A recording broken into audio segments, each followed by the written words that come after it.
Noong Sabado ng hapon sa Washington, magkasama sa iisang practice court sina Alex Ila at Venus Williams.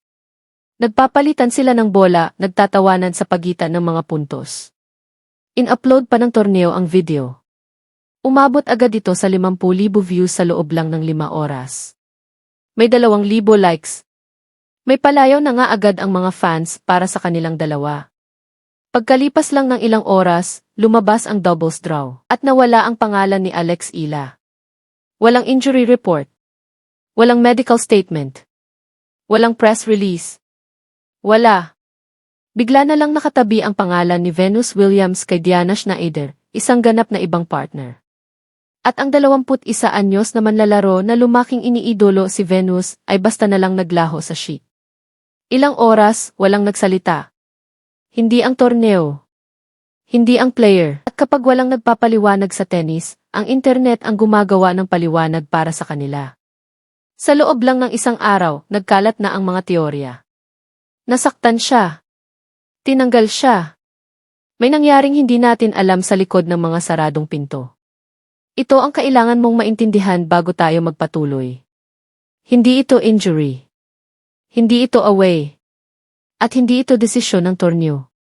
Desisyon niya ito. Siya mismo ang nagdesisyon. At ang dahilan na sinabi niya ng malakas, sa harap ng mga reporter, ay mas nakakagulat kaysa sa 3 teoryang ginawa ng internet. Dahil hindi niya ginamit ang palusot na halos lahat ng player sa tour ay ginagamit sa ganitong sitwasyon. Iyong palusot na hindi mo pwedeng i-fact check at hindi mo rin pwedeng kontrahin. Kabaligtaran ang ginawa niya. Inako niya ang buong bagay sa isang pangungusap at ang pangungusap na iyon ang dahilan kung bakit nandito tayo ngayon. Sa mga susunod na minuto, may 3 bagay akong ipapakita sa iyo. Una, kung ano mismo ang sinabi ni Alex Ila, salitang salita, at kung bakit mas mahalaga ang mismong mga salitang pinili niya kaysa sa kwento mismo. Ikalawa, ang numerong tahimik na nakalagay sa ranking column niya ngayon, isang numerong ginagawang malamig at kalkuladong career decision ang sitwasyong ito, hindi emosyonal na sandali. At ikatlo, kung bakit ang pag-withdraw na ito, isang pag-withdraw lang mula sa doubles event na malamang makalimutan ng karamihan pagsapit ng susunod na buwan, ay posibleng pinakamalinaw na ebidensya na ibang klaseng tennis player na si Alex Ila ngayon. Pero bago bumagsak ng ganoon kabigat ang pangungusap na iyon sa Washington, kailangan mo munang maintindihan kung ano ang nabuo sa pagitan nilang dalawa at kung gaano kabilis itong nangyari. 6 na linggo pa lang ang nakalipas, kung tatanungin mo ang karaniwang American tennis fan sa kalye tungkol sa pangalang Alex Ila, malamang blanko ang isasagot niya. Pagkatapos, lumakad siya sa Wimbledon court laban sa defending champion na si Iga Swiatek.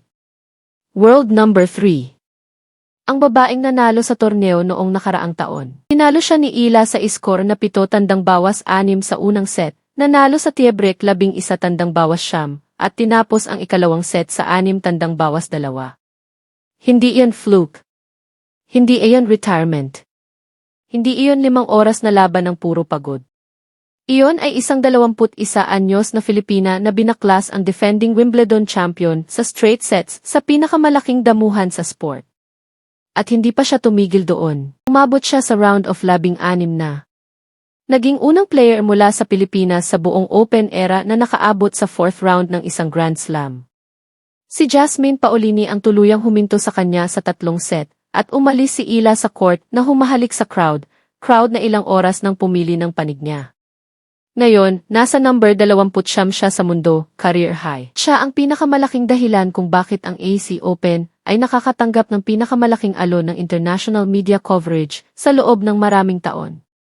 Ngayon, bumalik tayo sa Hunyo dahil doon talaga nagsimula ang kwento ni Venus. Bad Homburg, Germany. Maliit na grass court event bago ang Wimbledon. Si Venus Williams, 46 years old, 7-time Grand Slam singles champion, 14 na major doubles titles, kasama ang kapatid niya, ay nangangailangan ng partner. Pinili niya si Ila. At agad nag-click ang dalawa, kahit may 25 taong agwat sa edad.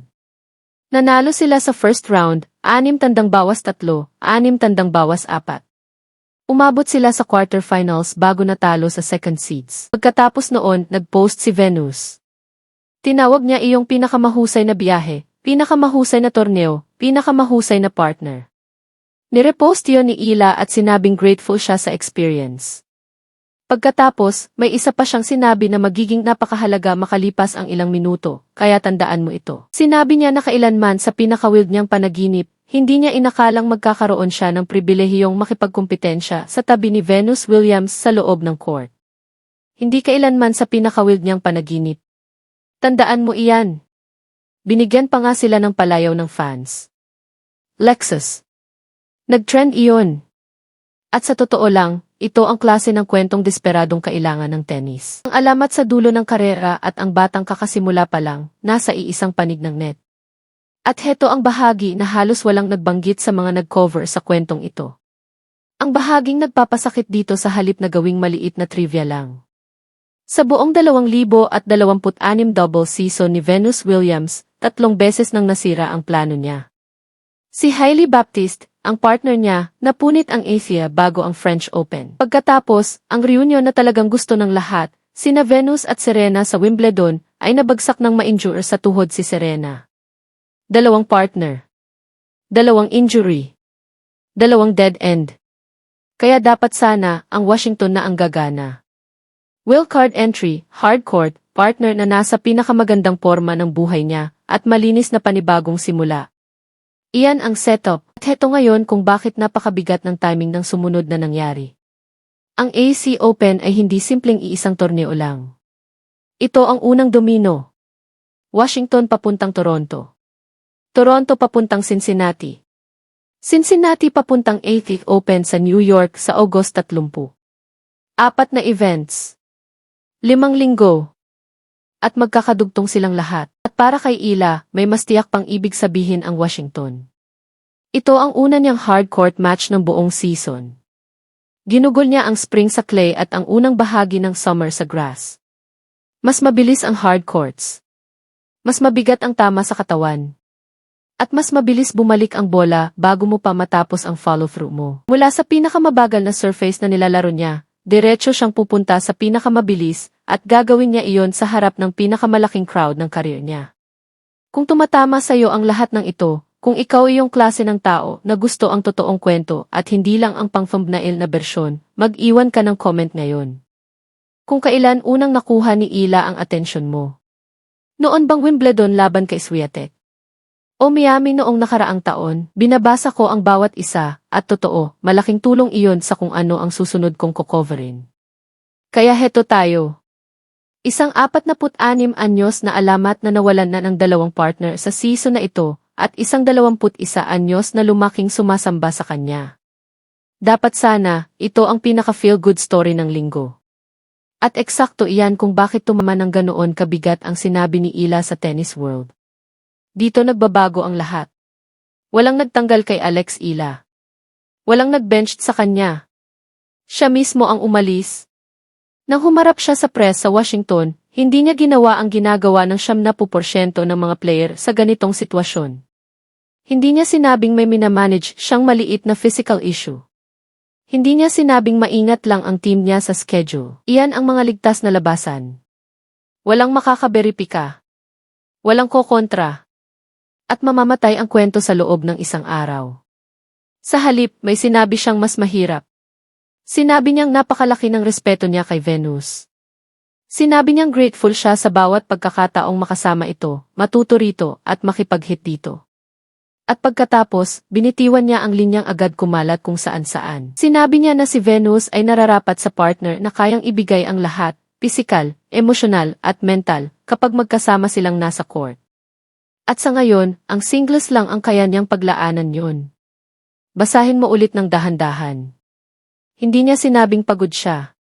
Sinabi niyang mas nararapat si Venus sa mas mabuti kaysa sa kaya niyang ibigay ngayong linggo. Isang 21 anyos na player ang publiko mismong nagsasabing hindi sapat ang maibibigay niya sa sandaling iyon, samantalang ang pinakamadaling gawin sa mundo ay sisihin na lang ang binti o calf.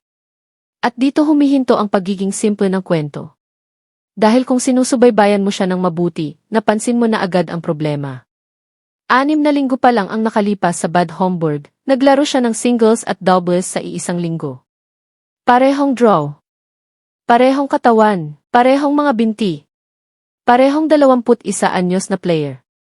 At hindi lang niya iyon na survive. Umabot pa sila sa doubles quarterfinals kasama si Venus habang naglalaro rin siya ng singles sa parehong event kaya ano ang nagbago? Ano ang naiba ngayon na wala noon sa Hunyo? Ito ang tapat na sagot. Kalahati lang itong sagot. Ang Bad Homburg ay grass at warm-up event iyon. Mas mababang stakes, mas maikling matches. Parang tune-up bago ang tunay na laban. Ibang hayop ang Washington.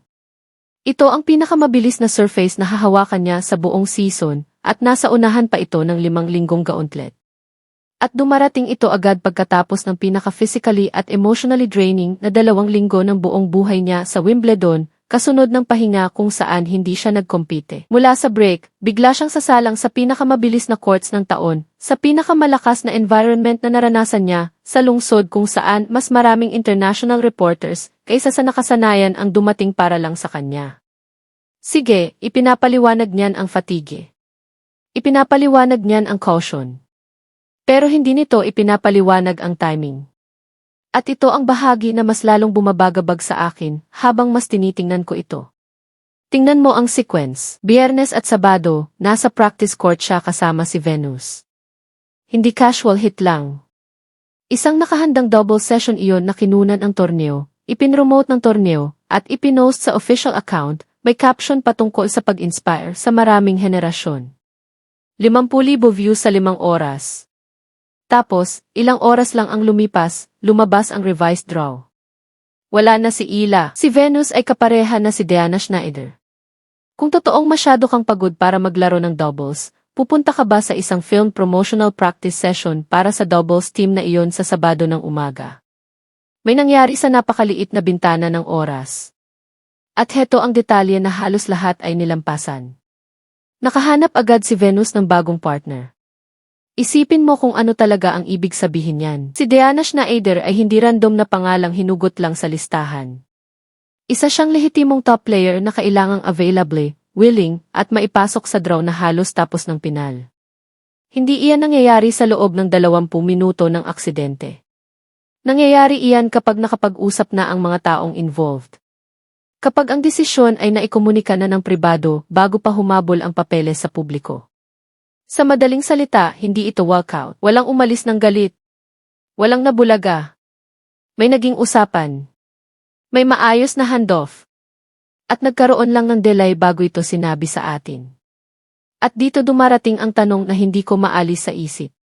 Kung ganoon ito kalinis, kung mutual ito, kung tungkol lang talaga ito sa workload, bakit ganoon niya iyon sinabi? Dahil hindi naman niya kailangang gawin iyon.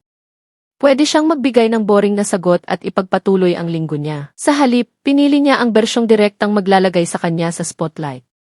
Iyong bersyong gagawa ng headlines. Iyong bersyong magtatanong sa mga tao ng eksaktong tinatanong natin ngayon. Pinili niya ang linyang nagsasabing mas nararapat si Venus sa mas mabuti, alam niyang kakalat ang linyang iyon. Ang mga atleta sa level na ito ay hindi aksidenteng nakabubuo ng quotable line isang araw bago ang first round. May media training sila. Alam nila kung ano ang kinuklip, kaya may 2 posibilidad. O nagkaroon si Alex Ila ng emosyonal na slip sa harap ng mga reporter. O sinabi niya mismo ang eksaktong gusto niyang sabihin sa paraang may dahilan na wala pang nakakaintindi sa silid na iyon. Naipapaliwanag ng respeto ang tono niya. Naipapaliwanag ng pagod ang katawan niya. Pero pareho nilang hindi ipinapaliwanag ang timing. Dahil kapag tiningnan mo ang tunay na nasa ranking column niya sa susunod na 5 linggo, hindi na ito mukhang emosyonal na desisyon. Mumukha na itong kalkulado. At iyan ang parte na halos walang nag-uusap. Ngayon, tingnan mo ang ranking sheet niya. Hindi ang numerong nakasulat sa harap, kundi ang math sa ilalim nito. Sa buong North American hardcourt stretch na ito, Washington, Toronto, Cincinnati, lahat ng iyan, 70 ranking points lang ang dinidefend ni Alex Ila. 70, iyan ang buong numero.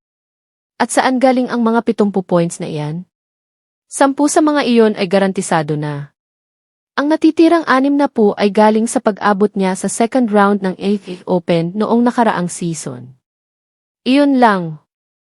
Iyan ang kabuuan ng kailangan niyang protektahan sa loob ng 5 linggo ng tennis.